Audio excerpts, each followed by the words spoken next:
Hai teman-teman semuanya, selamat malam. Apa kabar? Sehat? Alhamdulillah.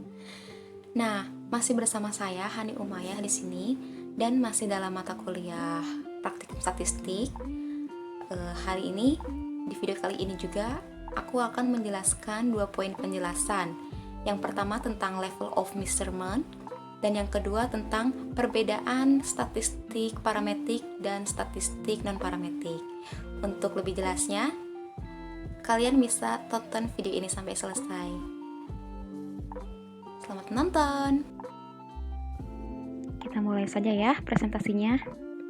Tampilan awal masih perkenalan dari saya lagi, Hani Umayyah dengan NIM 1119116.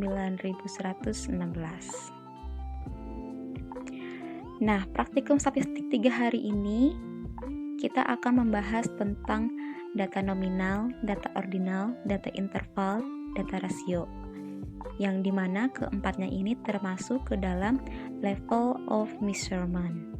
Kemudian akan juga dijelaskan tentang contoh masing-masing dari data tersebut.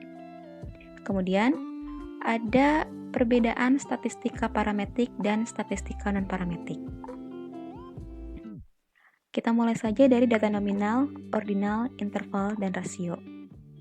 Data nominal. Data nominal adalah jenis data yang digunakan untuk melabeli variabel penelitian tanpa memberikan nilai kuantitatif apapun. Data nominal tidak dapat diurutkan dan tidak dapat diukur. Data nominal tidak dapat dimanipulasi menggunakan operator matematika yang tersedia. Jadi, satu-satunya ukuran tendensi sentral untuk data semacam itu adalah modenya. Next, yang kedua adalah data ordinal. Data ordinal adalah jenis statistik data kuantitatif di mana variabel ada dalam kategori terurut yang terjadi secara alami.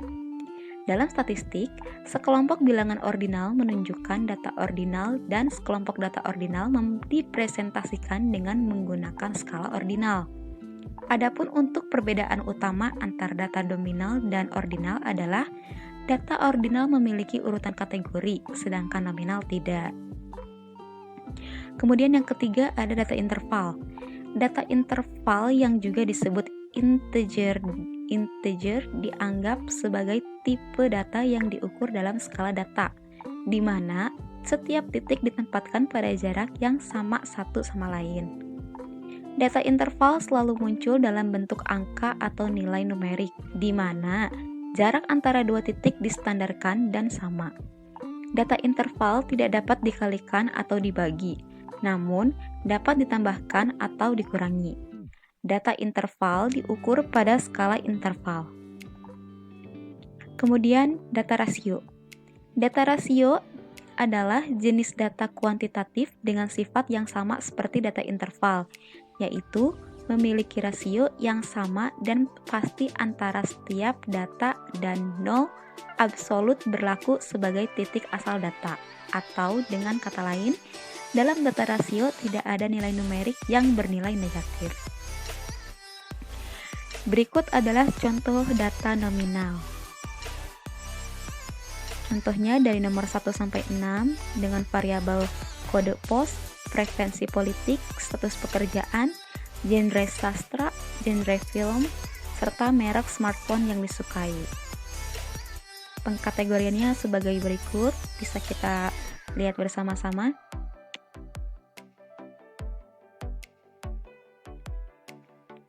Next, untuk berikutnya ini adalah data contoh punya data ordinal. Variabelnya seperti kemampuan berbahasa Inggris dengan kategori rendah, menengah, fasih. Kemudian ada variabel tingkat kesepakatan dengan kategori sangat tidak setuju, setuju, dan sangat setuju. Dan begitu pula dengan nomor 3 dan nomor 4 sampai nomor 6. Selanjutnya, contoh data interval. Nah, untuk penggunaan dalam contoh data interval misalnya, pertama, seseorang dapat mengukur waktu sepanjang hari menggunakan format 12 jam. Ini adalah contoh data interval yang baik. Waktu dalam format 12 jam adalah ukuran rotasi yang terus dimulai ulang dari 0 pada perioditas yang ditetapkan. Angka-angka ini berbeda pada skala interval karena jarak di antara mereka dapat diukur dan dibandingkan. Misalnya, perbedaan antara 5 menit dan 10 menit sama dengan 15 menit dan 20 menit dalam format 12 jam. Kemudian, saat kita menghitung skor kecerdasan dalam tes IQ, tidak ada poin 0 untuk IQ. Menurut studi psikologi, seseorang tidak dapat memiliki kecerdasan 0. Oleh karena itu, dalam contoh ini, 0 adalah sembarang. IQ adalah data numerik yang dinyatakan dalam interval menggunakan skala pengukuran tetap. Kemudian, ada contoh juga seperti usia. Usia juga merupakan variabel yang dapat diukur dalam skala interval. Misalnya, jika A berusia 15 tahun dan B berusia 20 tahun, maka tidak hanya jelas bahwa B lebih tua dari A, tetapi B lebih tua dari A selama 5 tahun. Yang terakhir, contoh data rasio.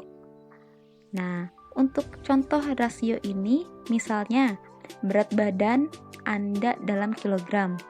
Apakah kurang dari 50 kilo? Ataupun di atas 90 kilo? Kemudian, berapa banyak waktu yang Anda habiskan untuk membuka internet setiap hari? Kurang dari 2 jam? Atau bahkan lebih dari 6 jam? Lanjut ke persoalan kedua, yaitu perbedaan statistik parametrik dan non-parametrik.